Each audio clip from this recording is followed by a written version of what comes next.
Donc on se rend sur l'île de Riou, qui est la principale île de l'archipel de Riou, qui est une réserve naturelle nationale. Donc cette réserve est gérée par le Conservatoire Études des écosystèmes de Provence, par le CEP. Et donc on va continuer le recensement des goélands nicheurs sur l'archipel. C'est une opération qui nécessite un investissement en temps très important. C'est pourquoi on fait appel à un grand nombre de bénévoles qui viennent participer chaque jour avec nous au comptage.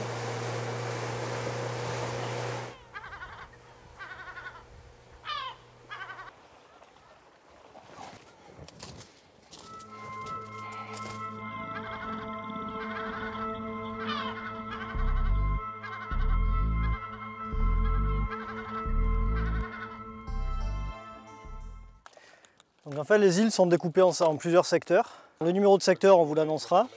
Et après, les nids que vous allez trouver, ça sera soit des nids vides, soit des nids de 1 à 3 œufs.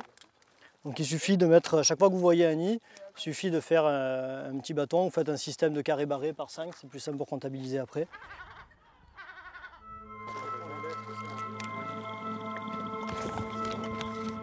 On avance un peu et on se met au niveau de cette crête là.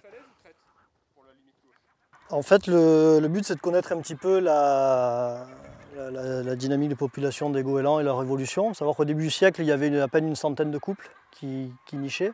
Donc maintenant, au dernier recensement de 2005, on était à peu près 15 000 couples sur l'archipel de Riou et 23 000 en incluant l'archipel du Frioul. Donc maintenant, on va voir un petit peu comment ça évolue. Le goéland, c'est une espèce opportuniste qui profite donc du gaspillage alimentaire et de la mauvaise gestion des déchets dans les décharges aux alentours de Marseille et qui trouve dans ces décharges une quantité de nourriture infinie. Donc là on peut voir sur le sol tous les eaux que les goélands ont ramenés ces dernières années. Donc on va retrouver des quantités d'eau. Ils sont allés récupérer ça dans les décharges et qui ramènent pour nourrir les poussins avec ça. On voit vraiment que c'est coupé assez net et c'est fait passer. Voilà, aussi l'eau c'est coupé net. Donc c'est les restes des déchets des boucheries et de tout ça.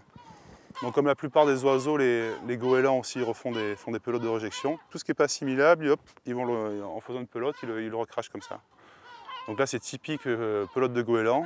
Donc là on peut voir, hein, voilà, ils sont allés s'alimenter sur des charges, donc ils ont récupéré du verre, il y a du plastique. Et puis on retrouve vraiment de tout. Hein.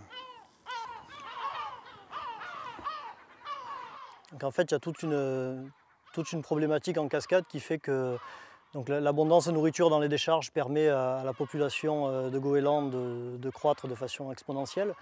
La présence de ces milliers de goélands sur les îles, par leur fiente, par les régurgitations, modifie la composition du sol, l'enrichit en nitrate, en phosphate.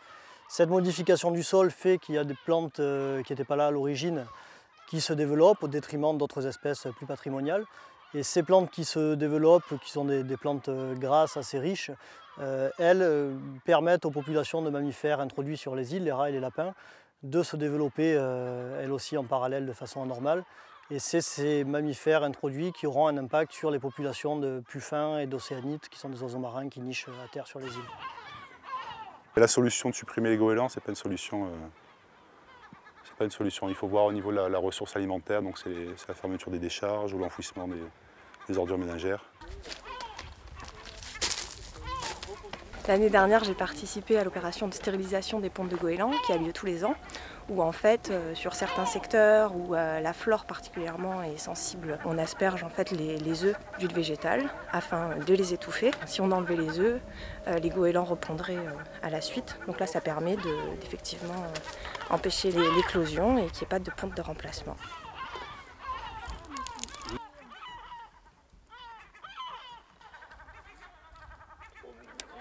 Je prends sur ma semaine de vacances et vu que je travaille toute l'année en centre commercial, ça me permet d'être en contact avec la nature et de retrouver un lien qu'on perd en étant tout le temps dans un milieu urbain. On est sur le site de l'archipel de Riou, qui est propriété du Conservatoire du littoral depuis 1992. Et c'est le CEP qui assure la gestion depuis 1993. Dans nos missions, on a une mission, donc tout ce qui est de suivi faune-flore. Donc au niveau de la faune, ça va être tout le suivi de la reproduction des oiseaux marins par exemple. Ça peut être aussi, la reproduction des rapaces, le suivi des rapaces. Ça va être au niveau de la flore, les cartographies des espèces protégées. Donc chaque année, on va refaire la cartographie des espèces pour voir un peu l'évolution d'une année à l'autre.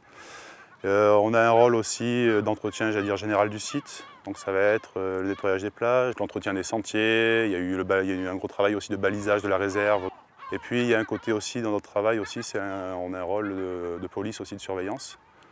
Donc on est, la plupart des gardes sont commissionnés, protection de la nature. Donc on assure ce rôle de police et un peu de surveillance du site.